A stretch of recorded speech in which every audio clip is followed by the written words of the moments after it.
എടോ, പ്രേമിക്കണം, പ്രണയിക്കണം. ആരെയാ? കണ്ടവന്റെ മകളെയല്ല, കണ്ടവന്റെ ഭാര്യയല്ല. സ്വന്തം ഭാര്യയെ പ്രണയിക്കടോ, സ്വന്തം ഭർത്താവിനെ പ്രണയിക്കൂ. പടച്ചവനെ അങ്ങനെ സ്നേഹിക്കാൻ പഠിപ്പിച്ചെന്നതാരാണ്?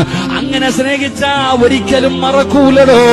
മരിച്ചു മണ്ണിനോടലിഞ്ഞു പോയാലും മറക്കാൻ കഴിയില്ല. അതുകൊണ്ട് എന്റെ പ്രിയപ്പെട്ട പെങ്ങന്മാരോട്, പെങ്ങള്, ഭർത്താവിനെ ബഹുമാനിക്കണ്, ഭർത്താവിനെ ആദരിക്കണ്, ഭർത്താവിന് കൊടുക്കേണ്ട സ്ഥാനം കൊടുക്കണേ. അതുപോലെ തന്നെയാണ് ഭർത്താവിനോടും പറയാനുള്ളത്. വീട്ടിൽ നിൽക്കുന്നത് പടച്ചവനെ വേലക്കാരിയല്ല, അത് നിന്നെപ്പോലെ ഒരു ജീവനുള്ള, ആഗ്രഹമുള്ള, മോഹമുള്ള ഒരു പെണ്ണാണ്. അവൾക്ക് നൽകേണ്ട പരിഗണന കൊടുക്ക്. അതൊരു യന്ത്രമല്ല സഹോദര, അതൊരു മെഷീനല്ല സഹോദര. ഫ്രീയായിട്ട് വീട്ടിൽ വന്ന് നിൽക്കുന്ന ജോലിക്കാരിയല്ല. അവൾക്ക് കൊടുക്കേണ്ട സ്ഥാനം കൊടുക്ക്, ബഹുമാനിക്ക്. അതുകൊണ്ട് എന്റെ പ്രിയപ്പെട്ടവരോട് പറയുകയാ, അങ്ങനെ പരസ്പരം സ്നേഹിച്ചു കഴിഞ്ഞ മരിച്ചാലും മറക്കൂല.